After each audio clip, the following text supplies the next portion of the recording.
जय हिंद मित्रों, क्या हाल चाल। स्वागत है आप सभी का आपके फेवरेट चैनल ऑन स्टडी में। तो मित्रों, हम आशा करते हैं कि आप स्वस्थ होंगे, मस्त होंगे और अपने पढ़ाई में व्यस्त होंगे। तो साथियों, आज के वीडियो में हम लोग पढ़ेंगे स्ट्रेटजिक। अब कौन सा स्ट्रेटजिक? तो देखिए, टाइम टेबल को लेके आपके मन में बहुत सारा सवाल रह रहा है कि मात्र 30 डेज बचा हुआ है, यानी आपके पास 30 दिन बचा हुआ है और उस 30 दिन को पढ़ाई करके आप मैक्सिमम नंबर लाना चाहते हैं बोर्ड एग्जाम में।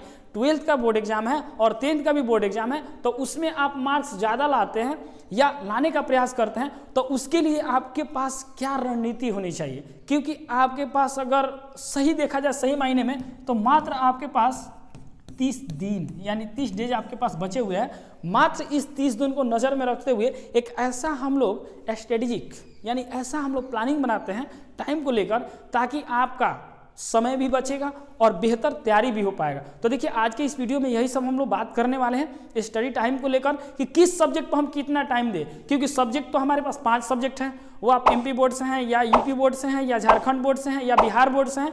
तो उन सभी बच्चों के लिए आज के धमाकेदार वीडियो में स्वागत है, क्योंकि आज के वीडियो में हम लोग पढ़ेंगे revision strategic and study time, यानी टाइम को कैसे हम मैनेज करेंगे और स्ट्रेटजिक हमारा रिवीजन का क्या होना चाहिए। तो इन सब विषयों में आज के वीडियो में हम लोग बात करने वाले हैं। तो वीडियो में जरूर आप अंत तक बने रहिएगा और चैनल पर नया है तो प्लीज चैनल को जरूर सब्सक्राइब कीजिए। चलिए, आपका छोटा मित्र, छोटा भाई, तो स्टार्ट करते हैं। हम समझते हैं कि हमारा स्ट्रेटजी क्या रहेगा। तो चलिए, सबसे पहले हम लोग देखते हैं कि हमारे पास टोटल अभी 30 दिन बचा हुआ है। इस 30 दिन को हम कैसे अपने पढ़ाई में, अपने स्टडी में यूटिलाइज करना है। तो सबसे पहले हम लोग विषय का बात करते हैं।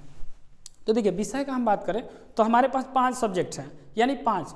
सबसे पहले हम लोग लेते हैं मैथ। पहले हम लोग देख लेते हैं कि कितना स्टडी हमको देना है अभी से। देखिए मित्रों, अगर आप स्टडी कर रहे हैं तो आप जिस हिसाब से पढ़िएगा, क्योंकि देखिए आपको मतलब 30 दिन में कुछ ऐसा तैयारी करना है ना कि अच्छा मार्क्स लाए, यानी पॉजिटिव होना चाहिए। क्या होना चाहिए? पॉजिटिव होना चाहिए, मैक्सिमम मार्क्स होना चाहिए। यानी अगर आप 90 प्लस लाना चाहते हैं, 80 प्लस लाना चाहते हैं, तो इसके लिए अभी आपके पास बहुत समय है। अब कहेंगे सर 30 दिन में क्या होगा? तो अरे भाई साहब, अभी तक जितना आप पढ़े हैं वो पढ़ाई किए हैं।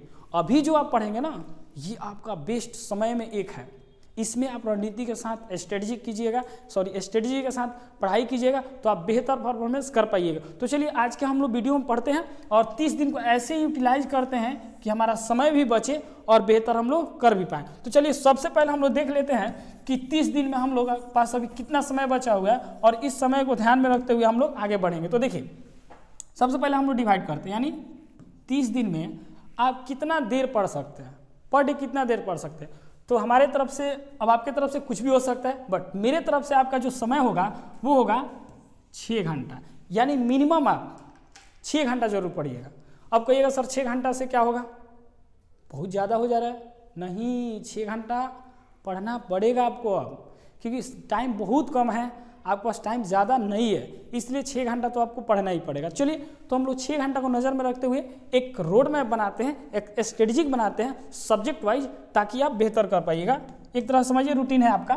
तो चलिए, हम लोग देखते हैं कि 30 दिन बचा हुआ है। तो 30 दिन में हम लोग के पास टोटल कितने घंटे हुए? अगर 6 घंटा हम लोग पढ़ते हैं, कितना मित्रों? 6 घंटा पढ़ते हैं तो 6 3 18, यानी हमारे पास बचेगा, हो जाएंगे 180 घंटा। कितना हो जाएंगे? 180, यानी 180 आवर्स बचेंगे। अब 180 घंटा को ऐसे सब्जेक्ट वाइज डिवाइड करना है ताकि हम बेहतर मार्क्स में कर पाएँ या बेहतर मार्क्स ला पाएँ। तो चलिए, सबसे पहले हम लोग बात करते हैं मैथ का। तो मैथ का हम बात करेंगे, मैथ्स में हम कितना समय दे सकते हैं? तो टोटल आपके पास चैप्टर जो होंगे वो 15 चैप्टर हैं। अगर एक चैप्टर पे आप 2 घंटा देते हैं, कितना? 2 घंटा देते हैं, तो एक चैप्टर के लिए 2 घंटा देंगे तो 2 से गुना करेंगे तो कितना हुआ? तो आपका 30 घंटा हुआ, राइट। चलिए, नेक्स्ट हम लोग देखते हैं, साइंस को लेके चलते हैं। तो साइंस के लिए हमारे पास समय बचा हुआ है, उसके हिसाब से अगर लेके चलेंगे, हमारा चैप्टर जो होगा साइंस में लगभग हम मान लेते हैं 16 होगा। तो 16 हम लोग ले लेते हैं, तो 16 × 2 करेंगे तो कितना हो जाएगा? तो 32 घंटा हो जाएंगे, राइट। चलिए, अब लेते हैं हम लोग सोशल साइंस को लेते हैं हम लोग। तो सोशल साइंस में अगर आप समय देखिएगा, तो सॉरी चैप्टर अगर देखिएगा तो सोशल साइंस में अगर कुल चैप्टर अगर देखते हैं आप तो यही समथिंग 17-18 के, चलिए 20 मान लेते हैं हम लोग, क्या मान लेते हैं 20। अगर 20 देते हैं, अगर 2 घंटा हम देते हैं तो 20 दूना 40 यानी 40 घंटा हुआ, राइट। कोई दिक्कत नहीं दिक्कत। चलिए अब हम लोग देख लेते हैं हिंदी के लिए, तो हिंदी हम लोग लेते हैं और हिंदी को देखते हैं। तो हिंदी में हमारे पास बचे हुआ टोटल समय जो होगा, सॉरी चैप्टर जो होंगे वो आप देखिएगा ना, तो 17 चैप्टर है। कितना चैप्टर है? 17 चैप्टर। बट हम लोग इसको भी कितना लेके चलते हैं? 20 चैप्टर लेते हैं। कितना लेते हैं? 20 चैप्टर लेते हैं और हम इसमें 1.5 घंटा देते हैं, यानी जब 1.5 घंटा देंगे तो कितना हो जाएगा? 20 और 10 30 घंटा हो जाएंगे। कितना हो जाएंगे? 30 घंटा हो जाएंगे। चलिए उसके बाद हमारे पास बच जाता है मैथ हो गया, आपका साइंस हो गया, सोशल साइंस हो गया, हिंदी हो गया। अब हम लोग लेते हैं संस्कृत। क्या लेते हैं साथियों? संस्कृत। यानी संस्कृत के लिए टोटल चैप्टर वही 15 के अराउंड होगा। चलिए उसको भी हम 20 के अराउंड लेके चलते हैं। तो 20 चैप्टर होगा। अगर 1 घंटा भी एक चैप्टर पर देते हैं आप तो कितना हो जाएगा? तो 20 घंटा हो जाएंगे। कितना हो जाएंगे? 20 घंटा आपके पास टोटल समय बचेंगे। अब इस 20 घंटों को हम कैसे यूटिलाइज करेंगे ताकि हम बेहतर परफॉर्मेंस कर पाएँ, तो इसके लिए देखिए, अगर आप मान के चलिए कि नेक्स्ट दूसरे बोर्ड से हैं, जैसे यूपी बोर्ड हो गया, झारखंड बोर्ड हो गया, या नेक्स्ट कोई भी आपका बोर्ड हो, तो आप में संस्कृत हो सकता है नहीं हो, तो उसके जगह पर क्या होंगे आपके? तो इंग्लिश होंगे। तो इंग्लिश में आप ध्यान देंगे कि इंग्लिश के लिए कितना समय दे। तो इंग्लिश के लिए भी अगर 1 घंटा पर डे हम लोग देते हैं, तो अगर चैप्टर समथिंग 20 के आसपास मान लेते हैं, कोई बोर्ड हो आपका 20 मान लेते हैं हम लोग, तो हमारे पास टोटल जो समय निकल के आ रहा है, अगर इसको भी हम 20 ले लेते हैं तो सबको चलिए ऐड करके हम लोग देख लेते हैं कितना हो रहा है। तो सबको ऐड कीजिए। चलिए तो यहाँ पे 20 और सॉरी कितना हो जाएगा? 30 और 30 60 हो जाएंगे। 60 और 4 कितना हो जाएंगे? 100 हो जाएंगे। 100 और यहाँ पे 20 और यहाँ पे 20, यानी 100 पूरा हो जाएंगे और 20 40 हो जाएंगे और 2 इधर से बढ़ रहा है। तो आपका टोटल समथिंग लेके चलिएगा ना, तो आपका 160 हम लोग मान के लेके चलते हैं, फिर भी हमारे पास कितना समय बच जाएगा? 20 घंटा फिर समय हम लोग का क्या हो जाएगा? बच जाएगा। तो उस 20 घंटा को आप क्या करेंगे कि ये टोटल आपका जो समय हो रहा है इसको आप ऐड कर रहे हैं, तो समथिंग हम मान लिए हैं कि 160 घंटा हुआ। अगर देखिए मैथ के लिए कितना घंटा देना है? 2 घंटा देना है। उसी तरह साइंस के लिए कितना देना है आपको? 2 घंटा देना है। उसी तरह सोशल साइंस के लिए कितना देना है? 2 घंटा देना है। उसी तरह हिंदी के लिए आपको 1.5 घंटा समथिंग देंगे तो 30 लगेगा आसपास।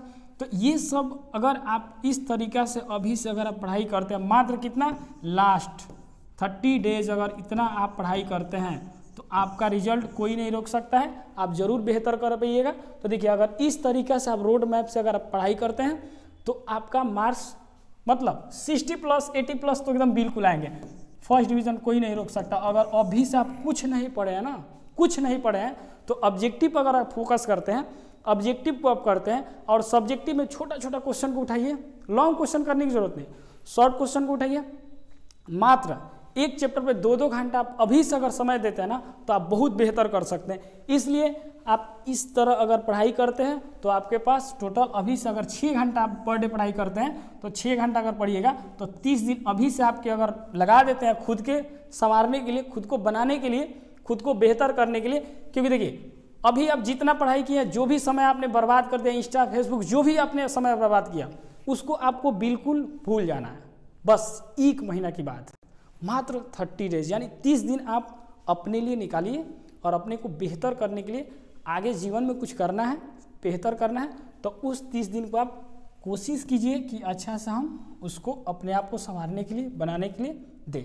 बाकी आप वीडियो से क्या समझते हैं, क्या नहीं समझते हैं, ज़रूर कमेंट कीजिएगा। और हाँ, चैनल पर नए हैं तो चैनल को ज़रूर सब्सक्राइब कीजिएगा। मिलते हैं अगले वीडियो में, तब तक के लिए जय हिंद, जय भारत।